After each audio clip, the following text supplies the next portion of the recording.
नमस्कार, मैं हूं राजीव। आज हम बात करेंगे पंजाब की, जहां पर कांग्रेस ने पहली बार एक दलित चेहरे को मुख्यमंत्री पद पर बिठाया है और इसके साथ यह उम्मीद की है, हालांकि कोई बयान इसके बारे में नहीं दिया गया कि हाँ ऐसी उम्मीद है, लेकिन राजनीतिक रूप से सभी यह समझ रहे हैं कि ऐसी उम्मीद की गई है कि इससे दलित वोटों की खेती पंजाब में कांग्रेस अच्छे से कर पाएगी। क्या ये उम्मीद सफल हो पाएगी?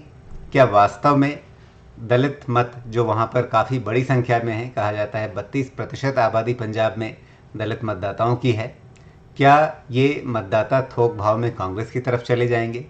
क्या ऐसा वास्तव में पंजाब की राजनीति में संभव होता हुआ दिखेगा, या फिर जनता इस बात को अब उसके अंदर की राजनीति को ठीक से समझेगी और उसके हिसाब से फैसला करेगी? हम इस बात को समझेंगे और इसके लिए हमारे साथ दो खास मेहमान जुड़े हुए हैं। हमारे साथ पंजाब से राजनीतिक विश्लेषक रमणीक सिंह मान जी जुड़े हुए हैं, जो बहुत बेबाक राय अपनी रखते हैं। इन्हें आप तमाम टेलीविज़न चर्चाओं में देखते हैं।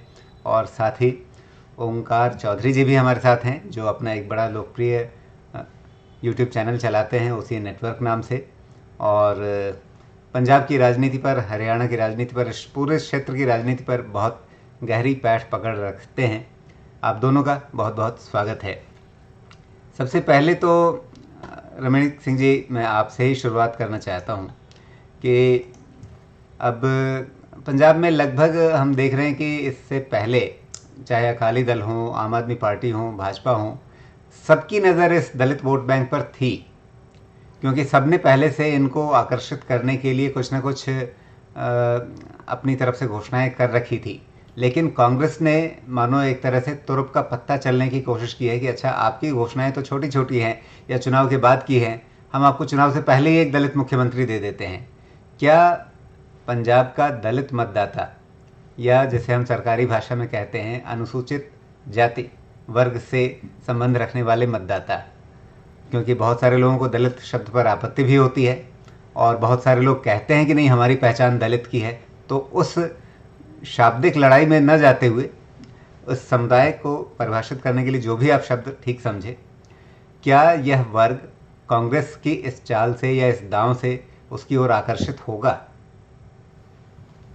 देखिए, दो तीन विषय बड़े दिलचस्प हैं। जैसे आपने बात कही, श्रोमणी अकाली दल ने बहुजन समाजवादी पार्टी के साथ गठबंधन किया और उन्होंने डिक्लेयर किया कि आने वाले समय में यदि वो सत्ता में आते हैं तो वो उप मुख्यमंत्री जो है दलित को बनाएंगे। पंजाब के अंदर भारतीय जनता पार्टी ने इस बात का ऐलान कर दिया था कि हम इस बार चुनाव में यदि हम सत्ता में आते हैं तो हम एक दलित को मुख्यमंत्री बनाएंगे। उसके बाद क्या होता है कि साहब, एक गुरुद्वारा है, जैसे कि आपको पता है कि पंजाब के अंदर डिवाइड जो है कास्ट को लेके ऐसा है कि गुरुद्वारे जो हैं वो भी मतलब अपर कास्ट और लोअर कास्ट में डिवाइडेड है, ऐसे शमशान घाट में। तो एक गुरुद्वारे के अंदर एक जो पाठी सिंह है वो अरदास करते हैं। अरदास करने के बाद वो धन्यवाद करते हैं कि भी बीजेपी ने ये एक ऐसा उपराला यानी कि एक कदम लिया है जहां पे वो एक दलित को मुख्यमंत्री बनाने की बात कर रहे हैं। उस ग्रंथी सिंह के ऊपर यही कांग्रेस की सरकार पर्चा दर्ज करती है टू इनसाइट कम्युनल वायलेंस। अब यही कांग्रेस के लोग जो हैं वो एक व्यक्ति को मुख्यमंत्री बनाते हैं। अब वो सोशल इंजीनियरिंग का हिस्सा है। या तो कह दें कि साहब चरणजीत सिंह चन्नी एक पॉपुलर लीडर है, बिल्कुल नहीं है। आप ये कह दीजिए कि चरणजीत चन्नी एक मास लीडर है, उसका अक्रॉस स्टेट अक्रॉस नेशन में अपील है, वो भी नहीं है। वो कह दीजिए कि वो क्राउड पुलर है, कहीं पे चरणजीत चन्नी की अगर रैली होती तो उसको सुनने के लिए लाखों हजारों की संख्या में लोग शामिल होंगे, वो भी नहीं। तो बेसिकली ये एक सोशल इंजीनियरिंग है। और इसके अंदर जो मैं समझता हूँ राजीव जी, तो पंगे वाली बात ये है कांग्रेस के लिए, टू बी ऑनेस्ट, उन्होंने 21% जट सिखों को नाराज कर दिया और 32% जो ओबीसी है, सॉरी जो एससी है, उनको, जो आप कह लीजिए शेड्यूल कास्ट है, जो हमारा कॉन्स्टिट्यूशनल मैंडेट है, दलित ना कहिए आप और ना कहिए आप एससी कह लीजिए, शेड्यूल कास्ट है, उनको इन्होंने साधने का प्रयास किया है। और वो भी कायदे से देखिए तो 1-1.5 महीना 2 महीने की बात है। उसके बाद पंजाब में आचार संहिता लग जाए, या आचार संहिता लगने के बाद it really becomes a puppet. मतलब अभी इनको परफॉर्म करना है तो अगले 1-1.5 महीने 2 महीने में करना है। पर दिलचस्प जो सबसे बात है वो ये है कि कांग्रेस ने एक बार ये नहीं कहा कि क्योंकि पंजाब के अंदर मसले हैं, मसाइल हैं, पंजाब के अंदर हम जब 2017 में सरकार में आए थे, कुछ मुद्दों को लेके आए थे, हमारा मैनिफेस्टो था, उसके अंदर कुछ चीजें अधूरी हैं, हमारा 32 पॉइंट प्रोग्राम बना, 8 पॉइंट प्रोग्राम बना, तो उसके बाद उन चीजों को हमने इंप्लीमेंट करना है। और सरनजीत सिंह चन्नी जो है वो he is a very good administrator, वो कैप्टन अमरिंदर सिंह की कैबिनेट में मंत्री रहे, वो पंजाब के अंदर इन अनएम्प्लॉयमेंट की बात है, इंडस्ट्री के पलायन की बात है, या आप ये मान के चलिए कि एजुकेशन की बात है, या पंजाब से जो लोग माइग्रेट कर रहे हैं बाहर उसकी बात है, या एक राइजिंग कॉस्ट ऑफ लिविंग की बात है, या ये मान लीजिए कि बहुत से मसले हैं पंजाब के, ड्रग मैनेस है, सैक्रिलेज है, गुरु ग्रंथ साहब की बेदबी का मामला, उसके अंदर ये डिलीवर कर देंगे। तो वो ना कह के वो सिर्फ दलित दलित दलित दलित दलित कार्ड खेल रहे हैं। इसका मतलब ये है कि वो 1.5 या 2 महीने के लिए दलित वोटों को या दलित लोगों को एक वोट बैंक के तहत साधने का प्रयास करते हैं। और उनकी सोच ये है कि अभी हम 1.5 महीने के लिए, 2 महीने के लिए, चलिए रिमाइंडर पीरियड के लिए वो केयर टेकिंग चीफ मिनिस्टर रहेंगे, या जब भी आचार संहिता लगेगी वो मुख्यमंत्री रहेंगे। वो उसके बाद जब एक डिक्लेरेशन होती है हरीश रावत जी की तरफ से कि हम सिद्धू की अगुवाई में चुनाव लड़ेंगे और आने वाला नेता है सिद्धू है, तो अभी बना लेते। अभी ना बनाने के भी कारण है राजीव जी, और वो ये है कि यदि अभी बना लेते तो कांग्रेस पार्टी अभी टूट जाए, क्योंकि कैप्टन अमरिंदर सिंह का जो कैंप है वो इन मास अलग होता है। अभी कैप्टन अमरिंदर सिंह है, चाहे वो शिरोमणि अकाली दल है, चाहे बीजेपी तो खैर सीटें 3 है कितनी, तो चाहे शिरोमणि अकाली दल है, चाहे आम आदमी पार्टी है, वो अब नो कॉन्फिडेंस मोशन लेके आएंगे, तो फिर दोबारा ये दलित कार्ड खेलेंगे कि जी एक दलित मुख्यमंत्री बना और ये नो कॉन्फिडेंस मोशन लेके आ गए। तो इनका जो एक सेफ्टी थी कि पार्टी भी ना टूटे और सरकार भी ना गिरे, उसके लिए सोशल इंजीनियरिंग के लिए एक मोहरा है केवल। चेहरा आने वाले चुनाव में अगर नवजोत सिंह सिद्धू होते हैं तो ये देखना होगा कि नवजोत सिंह सिद्धू कितने लोगों की प्रायोरिटी या प्रेफरेंस रहेंगे एज मुख्यमंत्री। जी, बहुत महत्वपूर्ण बात है। अब जैसा आपने कहा कि सिर्फ चुनाव तक एक केयर टेकर मुख्यमंत्री के रूप में इन्हें सामने रखा गया है, और ये बात हरीश रावत के बयान से भी सामने आई। उस पर सुनील जाखड़ की बड़ी तीखी प्रतिक्रिया भी आई। हालांकि उस तीखी प्रतिक्रिया का कारण शायद ये हो कि उनका नाम आया और वो बनते बनते रह गए। अब उसके पीछे जो भी कारण हो, लेकिन ओंकार चौधरी जी, यदि आप इस सब की पृष्ठभूमि देखें तो पृष्ठभूमि तो यही थी ना कि कैप्टन अमरिंदर सिंह और नवजोत सिंह सिद्धू, इनके बीच में ज़बरदस्त खींचतान चल रही थी। और वो खींचतान एक तरीके से कैप्टन अमरिंदर सिंह और कांग्रेस के केंद्रीय नेतृत्व, कांग्रेस के आला कमान के बीच की थी, क्योंकि नवजोत सिंह सिद्धू तो सिर्फ कांग्रेस आला कमान के एक मोहरे के रूप में वहाँ भेजे गए थे। तो वो खींचतान असल में कांग्रेस आला कमान बनाम कैप्टन अमरिंदर सिंह की थी।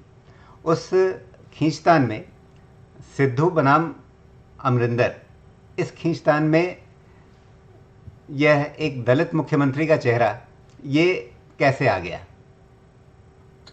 देखो, सबसे पहली बात तो ये है राजीव जी कि चरणजीत चन्नी अमरिंदर सिंह को हटाए जाने के बाद पहली पसंद नहीं थे।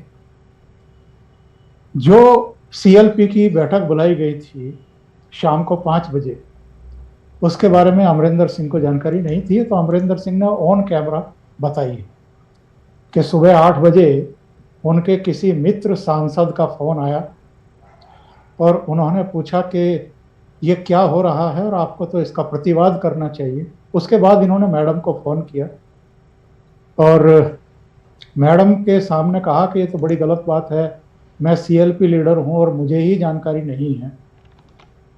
तो फिर कुछ और बातें हुई और मैडम ने कह दिया कि सॉरी अमरिंदर, और इसके बाद जो कुछ हुआ हमारे सामने। 5 बजे क्या होना था? 5 बजे एक प्रस्ताव पारित करके कैप्टन अमरिंदर सिंह को बेइज्जत करके सीएलपी लीडर से हटाया जाना था। दूसरा प्रस्ताव यह पारित करना था कि नवजोत सिंह सिद्धू विधायक दल के नए नेता चुने गए हैं। बस ये 2 काम होने थे।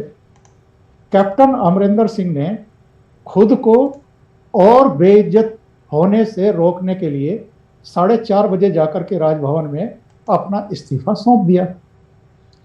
तो 5 बजे जो ये अमरिंदर सिंह की पगड़ी उछालने वाले थे वो तो नहीं कर पाए।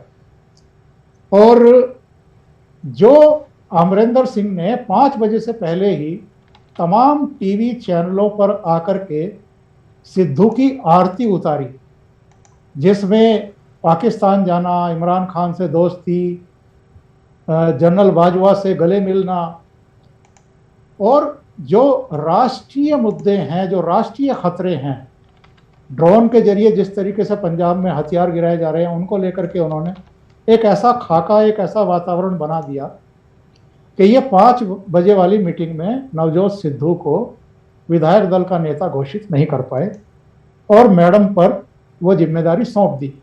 लेकिन मैं ये कह रहा हूँ, मैं ये पूछ रहा हूँ कि क्या चरणजीत चन्नी पहली पसंद थे, जो ये इसको भुनाने की कोशिश कर रहे हैं अब कि हमने जो पिछले 60 साल में नहीं हुआ पंजाब में, हमने वो कर दिखाया, यानी किसी दलित को अभी तक मुख्यमंत्री नहीं। अरे भाई, आपकी भी सरकार रही है, आपको किसी ने रोका था क्या? बना देते। अभी क्यों बनाया? पहली पसंद सिद्धू थे। जब सिद्धू को नहीं बना पाए, उसके बाद एक नाम आया सुखजिंदर सिंह रंधावा का, वो सिख जट, उस पर इन्होंने अड़ंगा लगा दिया नवजोत सिद्धू ने। इन्होंने सोचा कि चुनाव तक कहीं ये हीरो ना बन जाए, मेरे से बड़ा नेता ना बन जाए, और अगर चीफ मिनिस्टर बन गया तो फिर इसके इर्द गिर्द पूरा जो है जमावड़ा ना हो जाए लोगों का, तो उसका विरोध कर दिया। फिर बलराम जाखड़ के बेटे का नाम आया, उसका अंबिका सोनी ने विरोध कर दिया कि नहीं नहीं, हिंदू को नहीं बनाना चाहिए। अबे, हिंदू जब प्रदेश अध्यक्ष बन सकता है तो हिंदू चीफ मिनिस्टर क्यों नहीं बन सकता भाई? हिंदुओं ने कोई पाप कर रखे हैं क्या? और हिंदू नॉन हिंदू या सिख नॉन सिख में क्यों बांट रहे हो पंजाब को? पंजाब की एक पंजाबियत होती है ना, उसमें तो सभी है। अगर कोई काबिल है तो उसको बनाओ ना, वो चाहे सिख हो या नॉन सिख हो। फिर ये उड़ी के साहब अंबिका सोनी का नाम आया था, उन्होंने मना कर दिया। मैं इससे डिफर करता हूँ। अंबिका सोनी बीमार रहती हैं, 79 साल की हैं। सोनिया गांधी की कभी वो नजदीकी थी, आज की तारीख में नहीं होती तो वो राजनीतिक सचिव के पद से नहीं हटाई जाती और अहमद पटेल को वो लेकर के नहीं आती। और दोनों बच्चे अंबिका सोनी को पसंद नहीं करते हैं, तो अंबिका सोनी को काहे को वो चीफ मिनिस्टर बना के भेजेंगे? ना उनकी एज, ना उनका उतना करीब जितना वो पहले थी। एक आध नाम और बीच में आए, लेकिन बाद में सहमति किस पर बनी? चरणजीत चन्नी पर, कि भाई इसको बना दो। सिद्धू भी सहमत है, अमरिंदर भी खूंटा तोड़ा करके नहीं भागेंगे, पार्टी नहीं तोड़ेंगे। और लगे हाथ हरीश रावत ने बयान डाल दिया, ये सोच करके कि दलितों को तो साध लेंगे किसी तरीके से, पता नहीं सधेंगे कि नहीं सधेंगे, पर जट सिख जो है वो नाराज हो जाएंगे, जो अभी रमनीक भाई ने बताया। तो नवजोत सिद्धू का ऐलान कर दो कि 2022 का चुनाव नवजोत सिद्धू के अगुवाई में लड़ेंगे, ताकि जट सिख भी थोड़ा सा मुतमईन हो जाएं कि भाई हमारा ही आदमी आगे जाकर के चीफ मिनिस्टर बनेगा। और चन्नी को इन्होंने क्या कर दिया? चन्नी को शपथ लेते ही बता दिया कि तुम केवल नाइट वॉचमैन हो, जाकर के जो विपक्ष की तरफ से गुगली, बाउंसर और जो स्विंग बॉल जो आपको मारी जाएंगी, उनको बस खेलते रहो तब तक। बैट्समैन तो सुबह ही बैटिंग करने के लिए आएगा, तब तुम आउट हो जाना। तो चन्नी को भी मुख्यमंत्री नहीं बनाया, बस उसको बताया कि तू मुख्यमंत्री है, उसको पावर कुछ नहीं है। आज तो मैं सुन रहा था कि डीजीपी कौन होगा ये भी अब राहुल गांधी तय करेंगे। तो मेरा कहना यह है कि किसको मूर्ख बना रहे हैं? क्या पंजाब का दलित वर्ग इतना मतलब ना समझ है, उसको ये पता नहीं है कि चन्नी को क्यों लेकर के आए हैं आगे? केवल इसलिए, जो अभी रमनीक भाई ने कहा कि पार्टी ना टूट जाए। सिद्धू को अगर बनाते तो पार्टी 2 फाड़ हो चुकी होती। अभी उसको एक आध और बहाना चाहिएगा कैप्टन अमरिंदर सिंह को पार्टी को तोड़ने के लिए। तो अभी देखते हैं ये कब तक चलता है। जी, रमणीक मान जी, जैसा अभी ओंकार चौधरी जी ने विस्तार से बताया कि पहले बहुत सारे दूसरे विकल्प देखे गए, कहीं बात नहीं बन पाई, तो अंत में चन्नी के रूप में ये दलित कार्ड चला गया। तो इस तरह बेमन से चौथे पांचवें विकल्प के रूप में एक व्यक्ति को आप मुख्यमंत्री बनाते हैं और फिर अपनी वाहवाही लूटना चाहते हैं कि हमने एक दलित को मुख्यमंत्री बनाया। तो क्या इस तरह से जब उन्हें प्रस्तुत किया गया है तो कांग्रेस पंजाब में या देश के दूसरे राज्यों में इस बात का कोई चुनावी फायदा उठा पाएगी? नहीं, मैं नहीं समझता राजीव जी। देखिए, क्या इसके अंदर जो सारी कहानी है वो ये है कि दलित कार्ड खेलना ना खेलना, माइनॉरिटी पॉलिटिक्स करना ना करना, या तुष्टीकरण की राजनीति करना ना करना, ये कांग्रेस की अपनी चॉइस है। बट जैसा अभी ओमकार जी कह रहे थे कि देखिए, जो इलेक्टोरेट है पंजाब के अंदर वो कोई मूर्ख नहीं है, पता है लोगों को कि क्या हो रहा है। और जिस समाज के लोगों को आप समझ रहे हैं कि आप 6 महीने के लिए या 4 महीने के लिए एक मुख्यमंत्री बना के और आप उनके वोट साध लेंगे। और देखिए, कांग्रेस पार्टी का ट्रैक रिकॉर्ड अगर देखना हो दलितों के लिए, तो आप देखिए, आप शुरू कीजिए बाबा साहेब भीमराव अंबेडकर जी से। उनकी लोकसभा में एंट्री को रोकने वाला, उनको बैन करने वाला, उनको ब्लॉक करने वाली कांग्रेस पार्टी थी। सीताराम केसरी जी के संदर्भ में आ जाइए। सीताराम केसरी जी को जब चुनाव हारे, कांग्रेस पार्टी जब चुनाव हारी, तो सीताराम केसरी जी को एआईसीसी हेडक्वार्टर से जलील करके चप्पलों से मार मार के निकाला। आप उसके बाद रिसेंट आ जाइए, पड़ोसी प्रदेश हरियाणा के अंदर इनके पार्टी के प्रेसिडेंट होते थे अशोक तंवर। जब भूपेंद्र हुड्डा जब उनको बनाया, तो भूपेंद्र हुड्डा के लोगों ने उनकी लाठी मार मार के उनकी गर्दन तोड़ दी थी और वो आईसीयू में रहे, और वो बहुत दिन तक तो वो गले में बैंड लगा के घूमते रहे। तो ये देखिए, दिखावा एक तरफ है, और देखो दुनिया को ट्रैक रिकॉर्ड पता है और आगे का पता है। खास बात यह है कि पीछे का तो पता ही है, कि वो कहते हैं ना, आगे भी जाने हैं तू, पीछे भी या जाने तू। तो पीछे का तो पता ही है सबको, आगे का तो डिक्लेयर कर दिया अजय रावत ने। तो ये साधने चले थे दो को, वो एक से भी गए। यानी कि जो इनका एक फिक्स वोट बैंक था, कांग्रेस के लिए ये मशहूर है। देखिए, जब पहली बार हरियाणा में 2014 में सरकार बनी बीजेपी की फुल मेजोरिटी से, संपूर्ण बहुमत से, उस वक्त भी जो शेड्यूल कास्ट वोट था उसका स्विंग आया था, उसका कोई 2.5% का स्विंग आया था, जो बीजेपी के फेवर में आया था, और उनको फुल मैंडेट मिला। अब की बार अगर ये स्विंग कांग्रेस के अगेंस्ट जाता है, तो उनको इस बात का बहुत बड़ा खामियाजा भुगतना पड़ेगा। और एक बड़ी दिलचस्प बात हो रहा है राजीव जी और ओमकार जी, मैं ख्याल ये किसी भी चैनल पे या कहीं पे भी अभी तक डिस्कस नहीं हो रही इतनी, कि 2025-26 के बाद जो है डिलिमिटेशन आना है, और विधानसभा में भी और लोकसभा में सीटें बढ़नी है। तो ये पुराना जो पैटर्न है जो अभी चल रहा है, मेरे ख्याल पिछले 50 साल से, उस पुराने पैटर्न के ऊपर ये आखिरी चुनाव होगा पंजाब का। इसके बाद के जो चुनाव होंगे, चाहे वो देखिए केंद्र का चुनाव तो खैर अभी पुराने पैटर्न पे ही होगा, 2024 में भी हुआ है। तो ये पंजाब के लिए 2027 से पहले का आखिरी चुनाव है जो पुराने पैटर्न पे है। तो अभी इनकी जो कोशिशें हैं वो इसके ऊपर फोकस्ड है कि हम कहीं ना कहीं दलित कार्ड खेल लें, हम कहीं ना कहीं इस कम्युनिटी को साधने का प्रयास कर लें। और जैसा मैंने पहले कहा और उसको इंडोर्स किया ओमकार जी ने, कि पार्टी तुरंत ना टूटे। देखिए, टूटनी इनेविटेबल है। इसके अंदर आप ये मान के चलिए कि अगर नवजोत सिंह सिद्धू को चेहरा बना के प्रोजेक्ट करते हैं, तो captain Amarinder Singh will not remain in Congress, वो कांग्रेस में रहेंगे नहीं, एक चीज है। और 2017 के चुनाव की अगर बात करें, तो कैप्टन अमरिंदर सिंह ने राहुल गांधी को वाज़ेह तौर पे कहा था कि पंजाब की कमान मैं संभालूंगा, पंजाब का कैंपेन मैं संभालूंगा, पंजाब का इलेक्शन मैं जीत के दूंगा। तो आपको ध्यान हो या ना हो, राहुल गांधी की एंट्री बैन कर दी थी, मना किया था कि आप पंजाब में नहीं आएंगे, और राहुल गांधी ने उसके बाद पंजाब में एंट्री भी नहीं करी। तो ये सारी चीजें हैं। तो ये कंपाइल करके जब आप देखते हैं, तो आप पाएंगे कि ये जो कॉम्बिनेशंस बना के चुनाव जीतने का प्रयास है इनका, या एंटी इनकम्बेंसी को बीट करने का प्रयास है इनका, या जो चुनावी नैरेटिव है उसको चेंज करने का प्रयास है, कि अब जो लोग हैं वो परफॉर्मेंस से अपना ध्यान हटा लें, या जो मेन पंजाब के अंदर मुसीबतें, दिक्कतें, जो प्रॉब्लम्स हैं, चाहे वो इकोनॉमी की हो, इंडस्ट्री के पलायन की हो, या माइग्रेशन की हो, ड्रग मेनेस हो, सैक्रिलेज हो, तो धर्म का जो गुरबंद साहब की जो बेदबी है वो बहुत बड़ा मुद्दा है।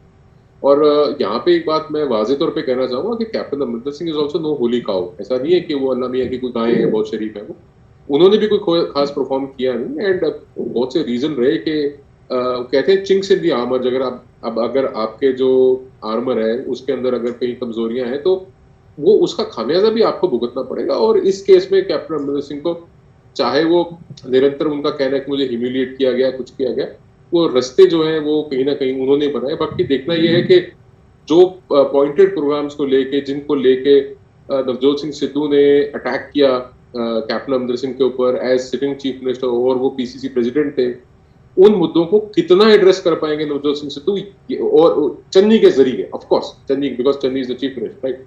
तो चन्नी के रास्ते वो जो जिन चीजों को पब्लिक प्लेटफॉर्म के ऊपर उठा रहे थे, चाहे वो cancellation of power purchase agreements हो, चाहे वो किसानों के हित की बातें हो, चाहे वो और 50 चीजें जिनको लेके वो घूमते रहे, उन पे वो क्या डिलीवर कर पाएंगे अगले 1.5 से 2 महीने में, वो देखने लायक होगा। और अगर वो जो ये मेन मुद्दे हैं जिनको लेके, चाहे वो गुरबंद साहब की बेदबी का मामला हो, चाहे वो कोटकपूरा गोलीकांड का मामला हो, वो मतलब उठा के 400-500 आदमी जो भी इन्वॉल्व थे, 20-30 आदमी जितने भी लोग हैं उठा के अंदर करते हैं, उनको पर्चे दर्ज कर दे करप्शन को लेके, ये सब तो हो सकता है कि माहौल एक तरफ बने।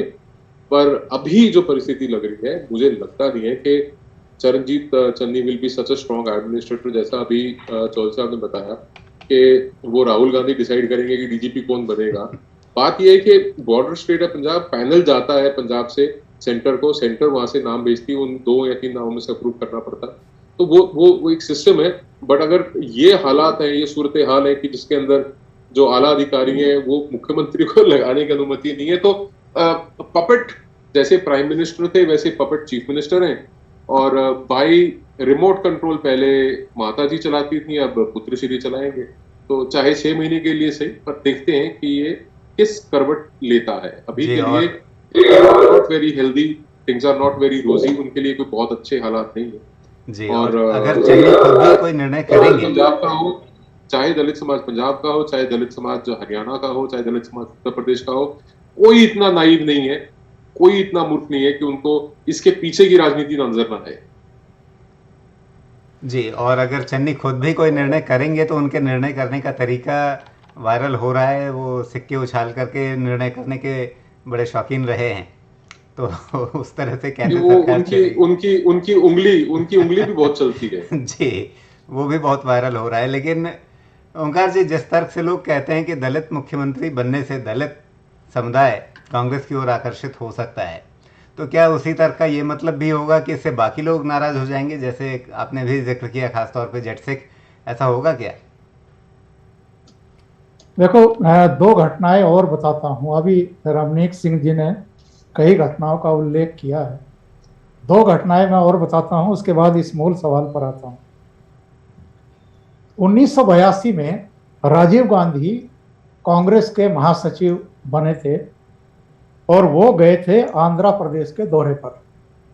उस समय वहां टी अंजैया मुख्यमंत्री थे। टी अंजैया की गलती ये हो गई कि वो गुलदस्ता लेकर के हैदराबाद एयरपोर्ट पर राजीव गांधी की अगवानी करने के लिए पहुंच गए, और राजीव गांधी ने उनको सबके सामने, मतलब जो वहां ब्यूरोक्रेट भी खड़े हुए थे राज्य सरकार के, दूसरे मंत्री और विधायक भी थे, सीनियर विधायक, उनके सामने राजीव गांधी ने उनको डांट दिया, टी अंजैया को, कि आप लोग गुलदस्ते लेकर के लाइन में आकर के खड़े हो जाते हैं, कोई और काम नहीं है क्या आप लोग? और टी अंजैया वहीं एयरपोर्ट पर खड़े होकर के फूट फूट करके रोए। वो दलित मुख्यमंत्री थे। और अगले दिन आंध्र प्रदेश के एक बड़े अखबार में फुल पेज उनका रोते हुए का फोटो छापा था, और वो एक चर्चा का विषय घटना बनी थी पूरे देश में कि राजीव गांधी एक मुख्यमंत्री के साथ किस तरह का बिहेव एयरपोर्ट पर उनके मातहत मंत्रियों और नौकरशाह के सामने कर रहे थे, और वो दलित भी थे। नंबर दूसरी घटना, हरियाणा का भी जिक्र किया अशोक तंवर का।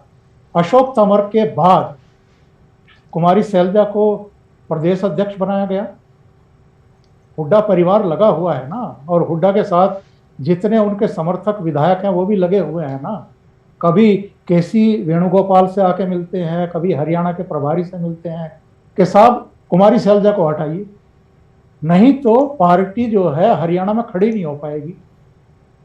इन एक तरफ तो ये पंजाब में एक टोकन के लिए चीफ मिनिस्टर बनाते हैं दलित को, और इनका पूरा इकोसिस्टम इस समय, लुटियन मीडिया को जरा देखिए वो कितना उछल रहा है कि वाह वाह क्या बात है, राहुल गांधी ने कितना क्रांतिकारी कदम उठाया है, पहली बार पंजाब में एक दलित का मुख्यमंत्री बना। और पड़ोस के हरियाणा प्रदेश में आप दलितों के साथ क्या कर रहे हो? अशोक तंवर को आपने पीटा। अशोक तंवर को ये गलतफहमी थी कि मैं राहुल गांधी का नजदीकी हूं, क्योंकि यूथ कांग्रेस का अध्यक्ष उसको बनाया गया था, लेकिन राहुल गांधी ने उसको पीटने के लिए छोड़ दिया और अल्टीमेटली उसको प्रश्रय नहीं दिया, उसके कंधे पर हाथ नहीं रखा, उसको पार्टी छोड़नी पड़ी बेइज्जत होकर के। और कुमारी सैलजा, जो सोनिया गांधी की नजदीकी बताई जाती हैं, समझी जाती हैं, कई मौकों पर दिखाई भी दी हैं, उनके साथ क्या कर रहे हैं? जो जाट लीडरशिप है यहाँ की, हरियाणा की।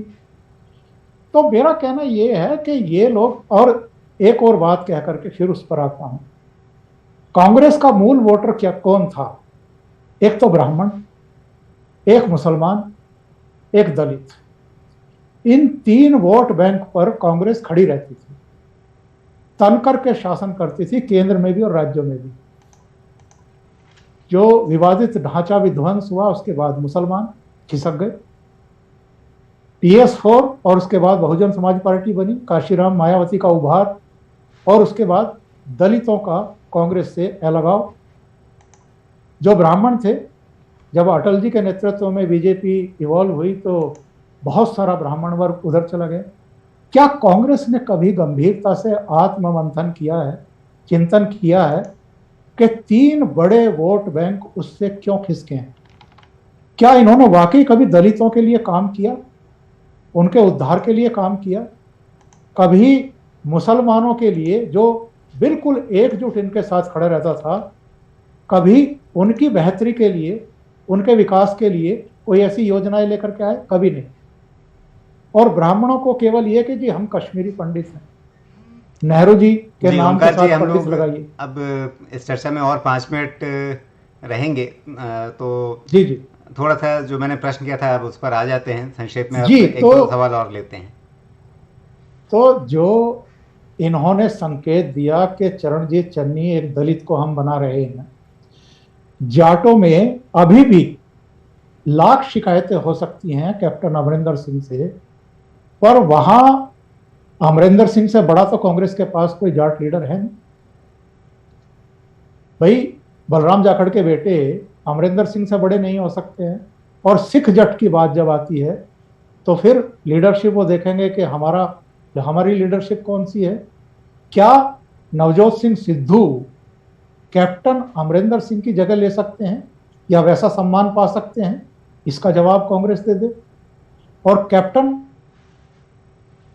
उसके बाद तो तय जानिए कुछ इलाकों का जो जट सिख है वो फिर से वापस चला जाएगा अकालियों के पास, या अगर कैप्टन अमरिंदर सिंह ने क्षेत्रीय दल बना लिया और भारतीय जनता पार्टी के साथ हाथ मिलाया तो फिर बहुत संभव है कि वो कैप्टन अमरिंदर और भारतीय जनता पार्टी की तरफ चला जाए। जी, महत्वपूर्ण बात, आगे कैप्टन क्या करेंगे इस सवाल पर भी हम आएंगे, लेकिन यहाँ मान साहब मैं आपसे समझना चाहूँगा कि चाहे अंबिका सोनी ने ये बात रखी हो या किसी और जगहों से कुछ और नेताओं के मुंह से ये बात निकली हो कि भाई एक सिख को ही मुख्यमंत्री बनना चाहिए पंजाब का, क्या इस बात को एक सिद्धांत के रूप में स्वीकार किया जा सकता है कि सिखों का बहुमत है, सिखों की सबसे अधिक संख्या है, इसलिए पंजाब में हमेशा एक सिख ही मुख्यमंत्री बनेगा?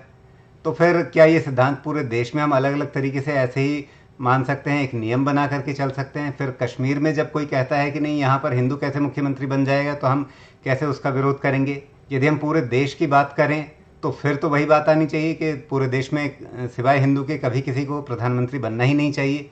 क्या इसे हम एक सिद्धांत के रूप में, एक नियम के रूप में एक लोकतंत्र में स्वीकार कर सकते हैं? नहीं, देखिए इसके अंदर ना आपको थोड़ा सा पहले इतिहास में जाना पड़ेगा। आपको महाराजा रणजीत सिंह का जो समय था उस वक्त की एक बात बताता हूँ कि उस वक्त सिख पॉपुलेशन जो कंप्लीट, जो यूनाइटेड पंजाब था, जो खालसा राज था, उसके अंदर कोई 7 या 9% सिख जो पॉपुलेशन थी और महाराजा रणजीत सिंह का राज था। द किंग वाज महाराजा रणजीत सिंह। और अब जिस सेटअप में हम हैं ये एक डेमोक्रेटिक सेटअप है। इस डेमोक्रेटिक सेटअप के अंदर अगर फर्ज कर लीजिए चन्नी की जगह ये बलराम जाखड़ को बना देते मुख्यमंत्री, तब भी इतने एक्सेप्टेबल होना था। पर हाँ, सुनील जाखड़ को। तो मेरा कहने का भाव यह है कि देखिए डेमोक्रेटिक सेटअप के अंदर क्या होता है कि जिसको लोग चूज करते हैं और पब्लिक, अगर आप देखिए 32% आप काउंट कर रहे हैं दलित हैं, 21% आप से कह रहे हैं, फिर ओबीसी समाज है 31.6%, फिर और अदर कास्ट है। देखिए मेरा कहने का मतलब ये है कि जिस स्टेट के अंदर 57% सिख पॉपुलेशन हो, उसके अंदर ये एक आमतौर पे एक्सेप्टेबल नॉर्म है कि एक सिख मुख्यमंत्री बन सकता है, बट कॉन्स्टिट्यूशनल मैंडेट नहीं है, कोई एम्बार्गो नहीं है, देयर इज नो स्टॉपिंग, कोई रुकावट नहीं है। तो ये सवाल जो है ये हो सकता है कि किसी ने उठाया हो या किसी ने इस बात को प्रोपोगेट किया हो कि क्यों एक हिंदू मुख्यमंत्री नहीं बन सकता। तो मैं आपको बता दूं कि पहले मुख्यमंत्री, दूसरे मुख्यमंत्री, तीसरे मुख्यमंत्री, चौथे मुख्यमंत्री चारों ही हिंदू थे जब पंजाब स्टेट बनी है, और पांचवें मुख्यमंत्री पंजाब के प्रताप सिंह कैरो बने थे। तो ये बातें देखिए हिस्टोरिकली भी उठा के देखनी चाहिए, तो ये फैक्ट है। हाँ, ये एक और सच्चाई है कि पंजाब में से हरियाणा और हिमाचल अलग होने के बाद 1967 आई थिंक में, उसके बाद से कभी कोई हिंदू मुख्यमंत्री पंजाब के अंदर नहीं बना। तो ये एक अपॉर्चुनिटी हो सकता है कि पंजाब में आप कह दें कि भाई दलित पहली बार बना है।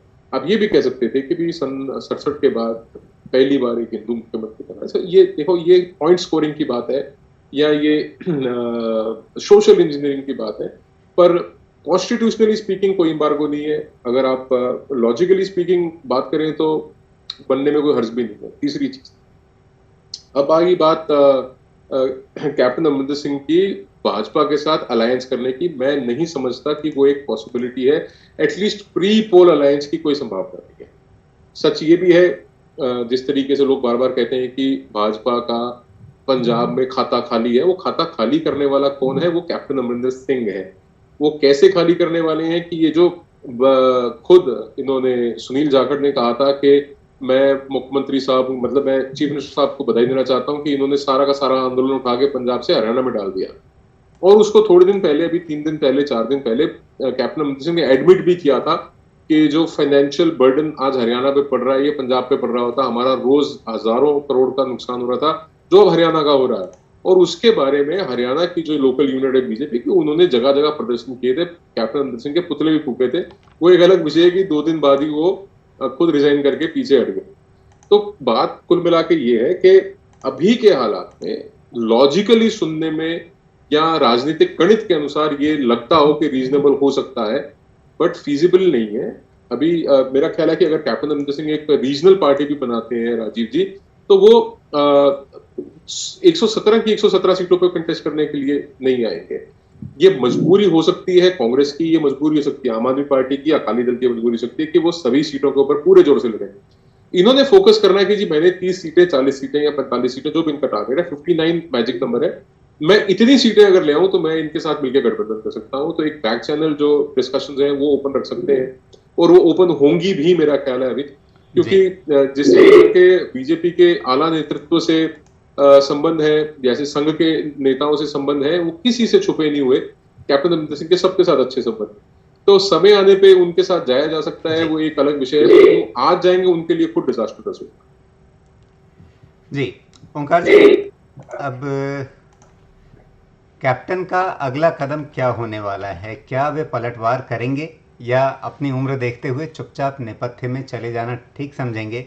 और अगर वे पलटवार करेंगे तो क्या वे इस बात का मौका देखेंगे कि जैसे अभी हम लोगों ने सारी बात की कि चन्नी को तो सिर्फ नाइट वॉचमैन के रूप में लाया गया है, चुनाव होने तक के लिए उनको 4 महीने 5 महीने जितना समय मिले, और चुनावी अभियान की बागडोर सिद्धू ही संभालेंगे। तो जैसे ही सिद्धू के हाथ में कमान दी जाएगी चुनावी बागडोर की, तो फिर कैप्टन उसे मुद्दा बना करके पार्टी से अलग होने का एक सही मौका समझेंगे क्या? नहीं, वो तकनीकी रूप से ही अलग नहीं है, पर कांग्रेस से वो अलग हो चुके हैं। क्यों हो चुके हैं मैं बताता हूं आपको। राहुल गांधी चंडीगढ़ क्यों गए? शपथ समारोह में शामिल क्यों हुए? केवल कैप्टन अमरिंदर सिंह के जले कटे पर नमक छिड़कने के लिए। क्या ये नई सरकार थी जो चुन करके आई थी और वहां पर किसी पार्टी के नेतृत्व को शपथ समारोह में जाकर के शामिल होना चाहिए? जी नहीं। ये एक मुख्यमंत्री को, एक जमे जमाए मुख्यमंत्री को बेइज्जत करके हटाने के बाद ओंकार जी, सिर्फ कठपुतली 30 सेकंड बचे मुख्यमंत्री। हैं, तो बहुत संक्षिप्त जवाब इस सवाल पर, कैप्टन क्या तो करने वाले हैं?